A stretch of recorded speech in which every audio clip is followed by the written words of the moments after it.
ஓய் இதெல்லாம் இதோட முடியாதுப்பா. நாளைக்கு காலையில 100 நாள் வெட்ல போய் பேசிக்குவாங்க. எது இளையராஜா வந்தாண்டி 100 நாள் வெட்டு இல்ல. 100 நாள் வெட்டு இல்ல. ஆமா. இத போய் பேசுவாங்களோ? ஏன் நேரம் இருக்காதோ? என்ன பேசுவாங்க? என்ன இளையராஜா வந்தாண்டி? ஐயோ எங்களெல்லாம் வம்பள தாண்டி அப்படி எல்லாம் பேசுவாங்கல்ல? கைய பிடிச்சி தாண்டி இந்த கிளவிய என்ன சொல்ற? எல்லாம் சொல்லுவாங்களோ? ஆமா ஆமா. போங்க கிட்டு. என்ன? சரி அவங்க பாக்குற வேலை 100 நாள் வேலையில போய் இதெல்லாம் பேச முடியுமா? அவருக்கு நேரம் இருக்குமா? நேரம் இருக்காது. பாக்குற வேலை எப்படி? ஆமா. இருக்கிற வேலையில உலகத்துல ரொம்ப கஷ்டமான வேலை இந்த 100 நாள் வெட்டு. ஆமா ஆமா. என்ன நினைச்சுக்கிட்டு இருக்கிறியா? இல்ல சும்மா நினைச்சுக்கிட்டு இருக்கிறியா? எவ்வளவு கடினமான வேலை அது. காலையில எந்திரிச்சவன பொட்டு பூ புட்டாமெல்லாம் அடிச்சுக்கிட்டு அவங்க வரிசை கட்டி அங்க போற போக்க பாக்கணுமே. தலையில ஒரு கூடை கையில ஒரு நம்பட்டி சோத்து கூட ஒண்ணு மறக்காம எடுத்துட்டு போயிருவாங்க. கொண்டு போய் எல்லாரையும் கொண்டு ஒரு குளத்துல இறக்கிடுவாங்க. சரி. ஊர்ல ஒரு கிளவிய பைப்படியில விட்டாலே ஊர் நாடிடும். மொத்த கிளவிலையும் கொண்டு போய் இங்க குளத்தை இறக்கிற வேண்டிய. இறக்குன உடனே பாத்துக்க கையில ஒரு குச்சியை கொடுத்துருவாங்க. கம்பு ஒண்ணு கொடுத்துருவாங்க. இதோட உனக்கு அங்கிட்டு இதோட எனக்கு இங்கிட்டு அளந்து போட்டுருவாங்க. அளந்து போட்டுட்டே அவங்க வெட்டுவாங்க. வெட்டுனா வெட்டு ஏன் கேக்குறேன்? என்னையா? ஐயா முழங்கால் ஆழத்துக்கு வெட்டி சரி தலை நிறைய கூடையில மண்ணை அள்ளிக்கிட்டு அந்த கரையில கொண்டு போய் கொட்டிட்டு வர்றதுக்கு நாக்கு தள்ளிடும். ஐயோ பாவம். ஓ மோகர கடையில முள்ள வடிச்சாத்த அப்படியா பாக்குறாங்க?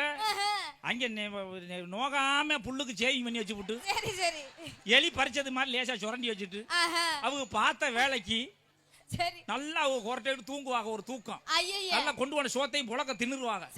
கொஞ்ச நாளைக்கு முன்னாடி ஒரு வீடியோல பார்த்தேன். அவங்க வரிசையா சட்டியை வச்சு சாந்தி சட்டிய அவங்க உட்கார்ந்துகிட்டே ஒரு கையில் நம்படியில ஒத்தி அத ஒரு அதுக்கு தூக்கி விட ஒரு ஆள். திட்டம் என்னமோ நல்ல திட்டம் தான். நம்ம ஆளு சோம்பேறி அடிச்சு போய் அங்க போய் உட்கார்ந்துட்டு அத கூட அதுல ஒரு இம்புட்டூன்னு மண்ணு அது பச்சை பிள்ளையிட கொடுத்தா கூட தூக்கி தூர வீசணும். அத இவங்களை தூக்கி விடுறதுக்கு ஒரு ஆளு. அதை தூக்கி விட்டு கொண்டு போய் அவங்க அம்மா கரையில கொண்டு கொட்டிட்டு வருவா. அது கொட்டுனா அது ஒரு பிய கூட மூடாது. இம்புட்டூன்னு மண்ணுதான் இருக்கு. அதை கொண்டு போய் அவங்க ஐயோ கொட்டி வச்சு விட்டு அவங்க வேக வருவாங்க. அவங்க வெட்டுறாங்களே அவங்க எந்திரிச்சுலாம் வெட்ட மாட்டாங்க. உட்காந்து மண்டி ஓடிட்டு அப்படி வெட்டி இப்படி போடுவாங்க. அவங்க எடுத்துட்டு போவா. அவ்வளவு கஷ்டமான வேலை அந்த வேலை. நோட்டு தானே நோட்டு ஒண்ணு கொண்டு போவாங்க. மோர கட்டையில முள்ள அடிச்சாங்க. அவங்க பெரிய கலெக்டர் உத்தியோகம் பாக்குற நினைப்பு. நோட்டை கொண்டு போய் ஐயோ கொடுத்தாத்தே அவங்க கையெழுத்து போடுவாங்க. கையெழுத்து போட்டு தான் வாங்குவாங்க. முனியமான பேர் எழுதுனா அந்த நோட்டை விட்டு அரைப்பறலாம் அங்கிட்டு போயிடும். அவங்க அங்கிட்டு கையெழுத்து போட்டு காசு வாங்கிட்டு வருவாங்க. 300 ரூபாய் வெட்டுக்கு கொடுப்பாங்க. ஒருக்கு அது 30 ரூபாய் எழுதுற எடுத்துக்கிறாங்க. அது வேற சண்டை. நானா சொல்றேன் அவங்க ஏடிஎம்ல வந்து உட்காந்து பேசுறது அடியா புஷ்பம் என்னடி வெட்டு காசு இன்னும் ஏறல. யாமுட்டி ஏட்டி முட்டில ஏட்டி முட்டியா ஏட்டி முட்டி என்னடி யாமுட்டி ஏட்டி முட்டில இன்னும் ஏற என்னையா இதெல்லாம் அப்படி சொல்றாங்க. அதே மாதிரி ஊருக்கு ஊரு குழு ஒண்ணு வச்சு நடத்துவாங்க. என்ன குழு? சுய உதவி குழு. அப்படியா? சரி. அது புருஷன் மட்டும் காசை பாக்கெட்ல இருந்து தெரியாம எடுத்துறது பொண்டாட்டி. எடுத்து கொண்டு போய் அங்க குழுவுல கட்டிடுவாங்க. கட்டி போட்டு ஏங்க குழுவுல காசு கொடுக்குறாங்க வேணுமான்னு புருஷன் கேக்குறது. அவன் ஒரு ஏமாளி பையன். எடுத்துட்டு வான்னு சொல்றது. அங்க இருந்து எடுத்துட்டு வந்து புருஷன் கிட்டே வட்டி வாங்கி திங்கிறது. இப்படி பல நாட்கள் நடக்குது. இந்த செட்டுலாம் அப்படித்தான் பண்ணு போறதுக்கு சிரிக்குது. ஆமா அப்படிலாம் கொடுமை நடக்குது. அதனால பார்த்து உஷாரா இருந்துக்கிறேன்னு. அப்படின்னா இருக்கு. இனி யாரு கேட்பாங்கிறதுக்காக யாரு கேட்க மாட்டாங்கன்னு ஆள் வச்சு என்னை அடிக்கிறேன். அடிச்சா யாரையா கேக்குறது? என்ன அடிச்சா ஒரு உள்ள கேட்காது. யாரும் கேட்க முடியாது. யாரும் கேட்க மாட்டாங்க. யாரு கேப்பா?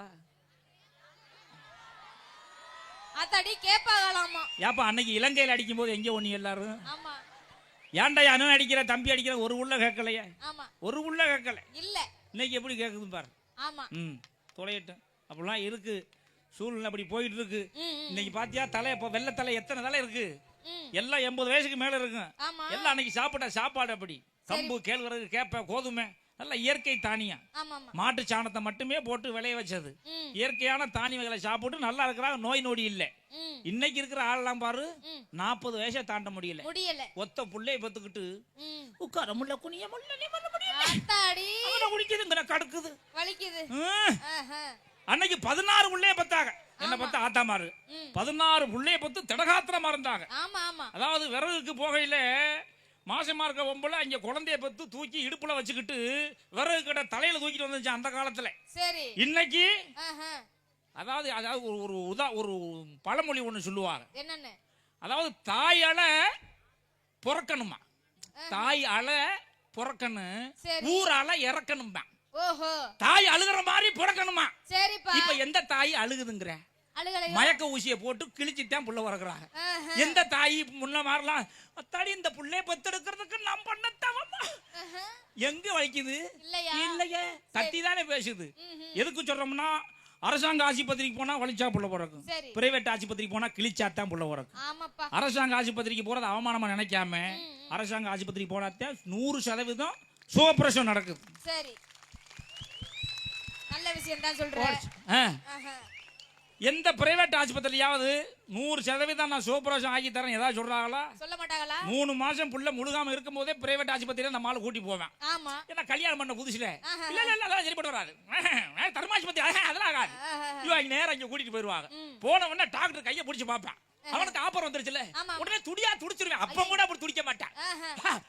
புள்ள 3 மாசம் முழுகாம இருக்கு, கங்க்ராச்சுலேஷன் அப்படி கையை கொடுத்துருவாங்க.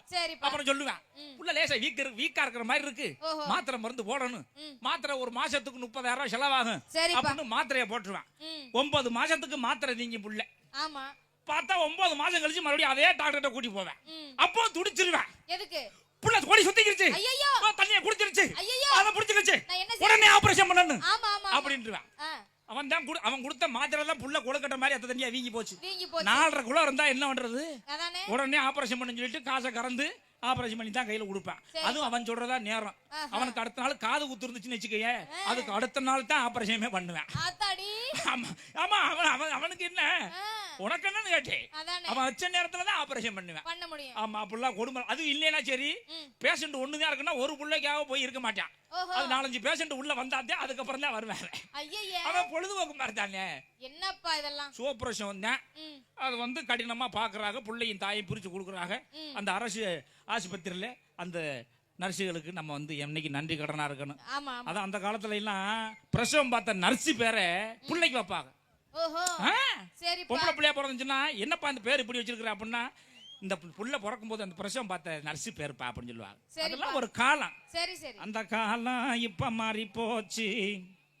அத்தா என்ன பல்லு 1.5 மணி நேரத்துக்கு நீட்டி நிக்குது, பயந்துட்டேன் போ. அதுல போய் இடிச்சுக்கறாத. இடிக்கல.